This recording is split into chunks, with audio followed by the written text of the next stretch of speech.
And it's your host, Ed Oliver, and my guy, Dialante Daniels. The Wizards pull out the win and get a dub against the Detroit Pistons. Eight guys in double figures. Everybody eats 29 assists tonight. And they shot really, really well from the three-point. They shot 50% from the free throw line, 13 for 26, which is it's a different Wizards team since the trade deadline. They found out how to shoot the ball from the three. Definitely made some mistakes down the end of the game, but they found a way to pull this one out.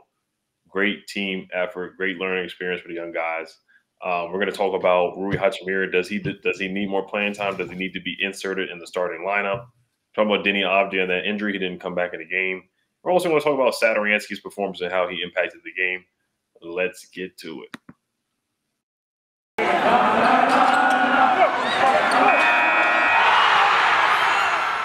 You are Locked On Wizards, your daily Washington Wizards podcast, part of the Locked On Podcast Network. Your team every day.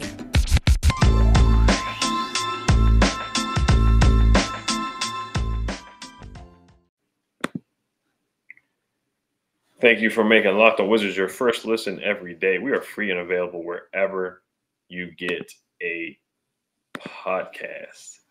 All right, D. So, what was your main takeaways from the game? Mainly, I want to talk about Rui Hachimura a little bit. I know last episode we spoke on, goals we wanted to see from him. And one of the things I pointed out mainly and firstly was the three-pointers, man. Once again, 3 for 3 from the three-point line. He's becoming, statistically, he is the best three-point shooter on the team, but legitimately, he's just looked so improved. It's been crazy. Imagine saying Rui Hachimura will be shooting almost 50% after 20 games or whatnot of playing and looking at his rookie season.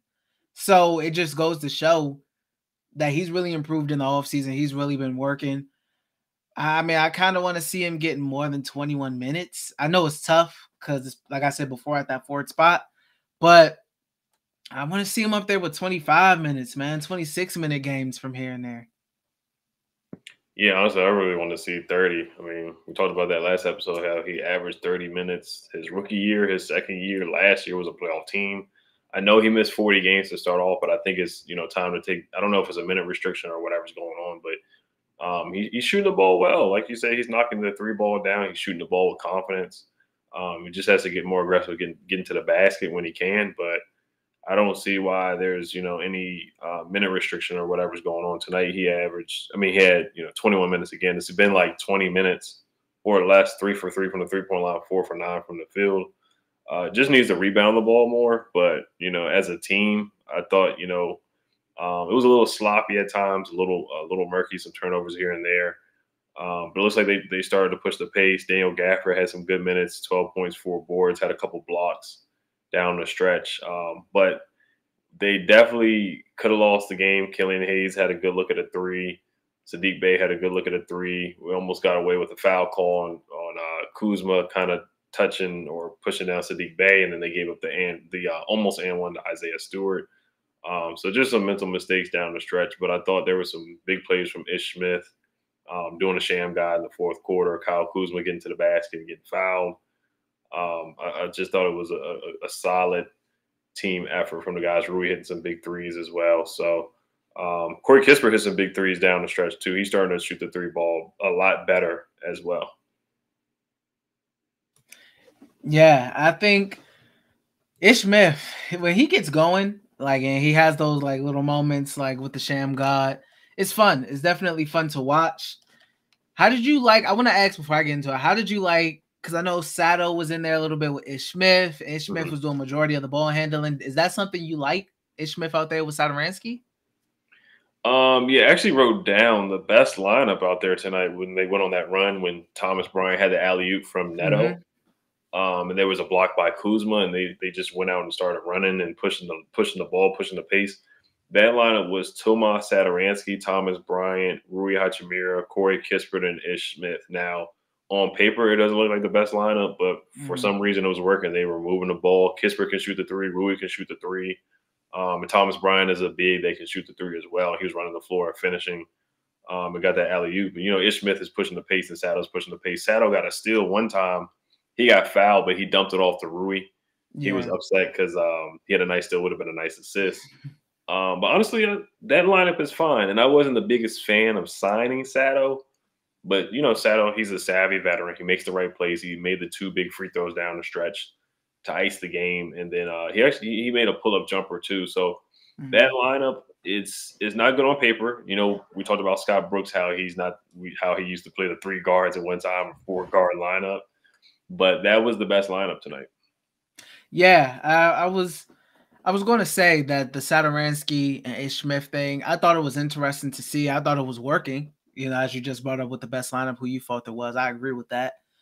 But Kyle Kuzma, 6 for 6 from the free throw line. That's big, especially for him. Around 70-ish% career-wise for the free throw line. That's good to see him hitting all of his free throws, getting to that basket. And I spoke about Denny, obviously. He was 2 for 2 from the free throw line. But obviously, I wish he would have got his full normal 30 minutes tonight. But that's what I'm saying. I want to see 6 free throw attempts, 7 free throw attempts from Denny, like I was speaking about in last episode. But Raul Neto was out there scoring. All of our starters in double figures. Offensively, the Wizards got what they want. They got what they wanted. That second quarter, the defense dropped off, and they gave up 40 points in that second quarter, the most out of the whole total of all 4 quarters. They did good defensively, I felt like, in that first quarter. Second quarter came around. It got a little ugly. But all in all, you're going to have games like this. Like I said before, the Pistons, the Wizards could have easily lost this game. Yes, it's the Pistons. The Wizards should win. But they pulled it out. They pulled it out for the home crowd. They had that little fun spurt with that lineup you just brought up with Thomas Bryant finishing it off with the alley-oop, one-handed alley-oop. But Thomas Bryant, a good redemption game for him, I will say. He had a lot of heat after that Cavaliers game. I think he did pretty good today. And plus minus, if you care about it, +10 today. Yeah. So the lineup I said was actually, I said Sato, TB, Rui, Kispert, and Ish Smith. Neto, I gotta get it right. I gotta watch it back and see who was actually in that lineup too.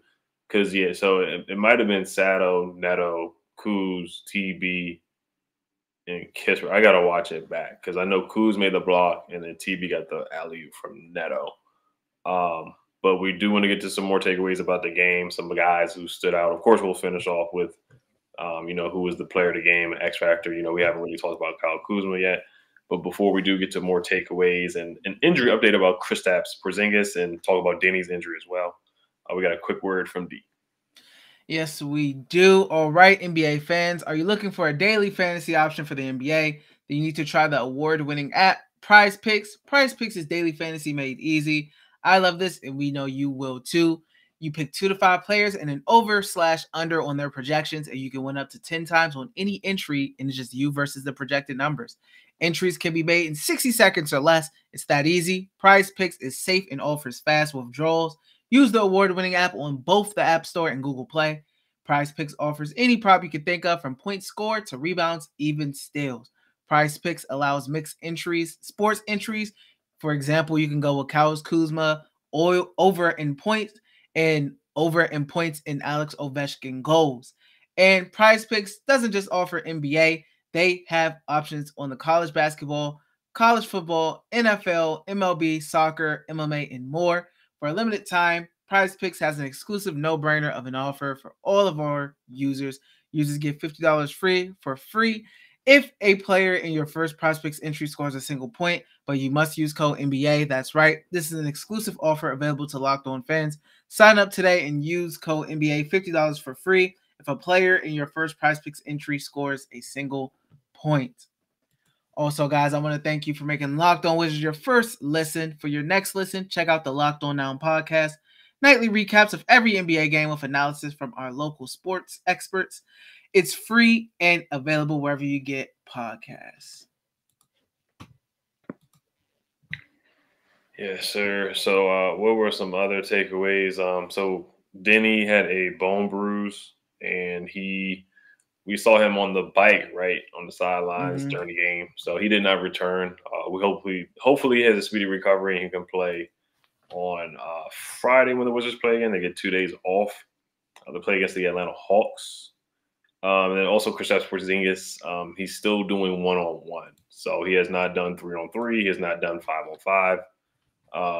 I heard Chase Hughes on the radio. He was saying that he would not be surprised if Kristaps missed the games this weekend coming up. So any thoughts on Kristaps and that injury update? Just they continue to, I think, take it slow, man. I don't know when we'll see Porzingis, honestly. I don't. They said after they said, because we already did this with Rui Hachimura. All Right, this, yeah. he may be coming back. He's 2 weeks away. After this point, he'll be back, and then it's longer. I'm not doing it again. When they said he was coming back after All-Star game, right, and it was after the All-Star game, and he still wasn't back, and then they're talking about 3-on-3s and 5-on-5. I'm like, okay, I don't know if we'll ever see him this season. It may be towards the final month, maybe in April, when we may see him. I don't know. They're obviously trying to not rush this and letting the guys who are on the court just play. And Kristaps will come when they fully feel like he may be needed. Maybe he'll play like one if they get in the play-in, they'll bring him back. I don't know. I'm not doing this guessing game with Kristaps again. We already did with Rui. Yeah, I mean he he had a nice green suit on, but like you said, we already did with Rui, so I'm not gonna hold my breath on Kristaps. They're taking it slow. He hasn't even done 3-on-3 yet, so if they're waiting on that. We're probably gonna be waiting a couple more games. But yeah, what was your thoughts about some of the young guys, some of the developing guys, Daniel Gafford, his performance tonight, Thomas Bryant? Who do you think stood out from some of the young guys tonight? Daniel Gafford, man, the 3 blocks, because we were used to seeing Daniel Gafford at like 5 blocks. Sometimes he had like 7. So it's good to see those blocks getting up there. That's what we know Daniel Gafford for, athleticism and being able to block shots. I think Corey Kispert 3 for 8 from the 3-point line. Getting those 3s up, 8 3-point attempts is good. Sometimes only time to fix those inconsistency issues is to just shoot through it at times. So getting 8 of those 3-pointers up for him, I do like to see that. Maybe you would have liked to see him 4 for 8, 50%. That would have been beautiful. But baby steps. Rui, I thought played well. Continues to impress with the 3-point percentages and the 3-point shooting. Just continue to do that. And we've complained about it before, but he only had 1 rebound. You'll like to see maybe like 3. Can we get 3 in 21 minutes? But Denny, obviously, the banging with the knees.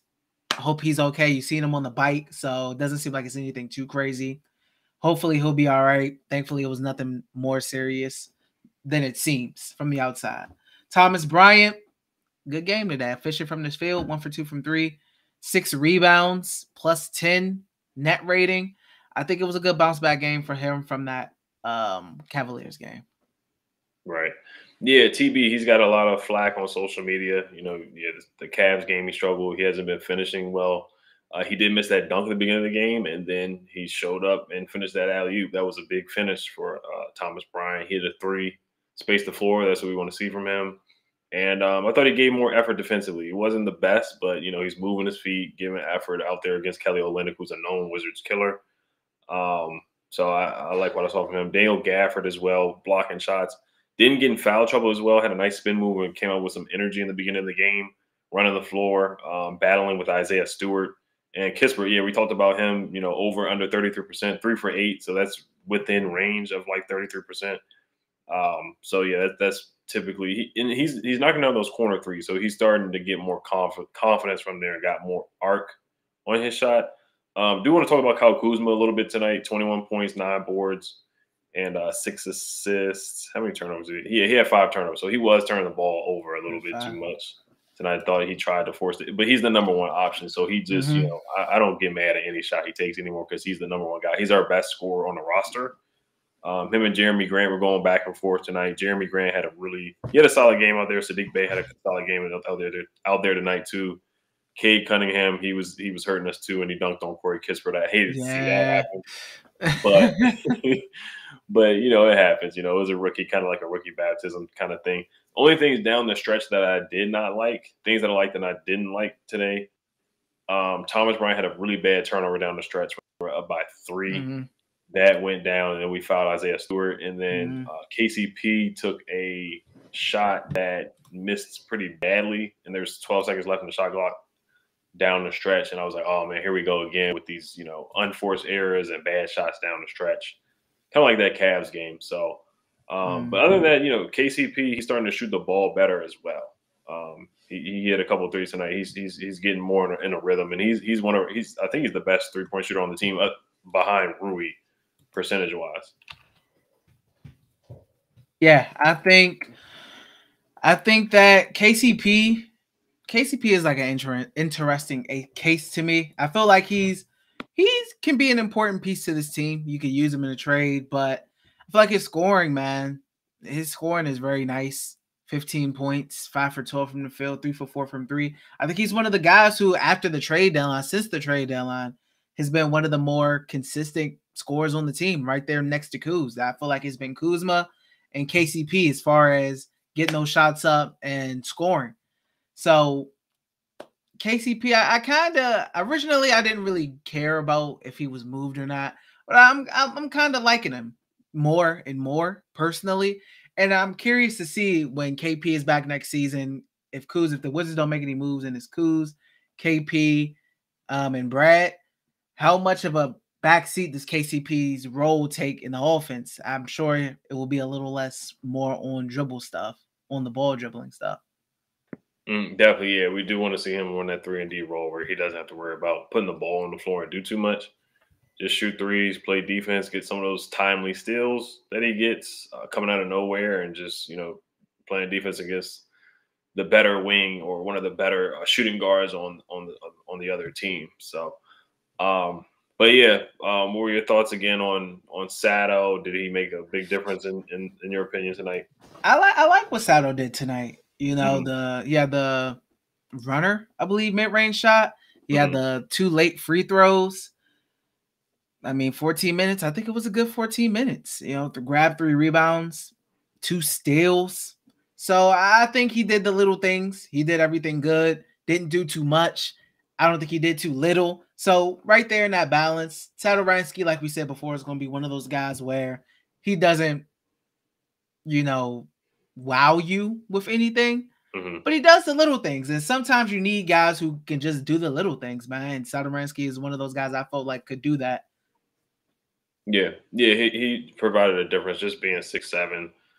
Guys, they take advantage of Neto, and Sato, he put a hand up on Killian Hayes on that last shot, so I thought he made a difference. Also pushing the pace too, fast break, got that steal, pump fake, and then hitting the jumper. So, and then the 2 clutch free throws, which, like I said before, he's not gonna make a huge superstar difference, but he's just a cool guy that you need out there. So, but let's get to the player of the game and X Factor. But before we get into that, this episode is brought to you by Built Bar. Have you tried the Puffs? If you haven't, you're missing out on one of Built Bar's best tasting bars.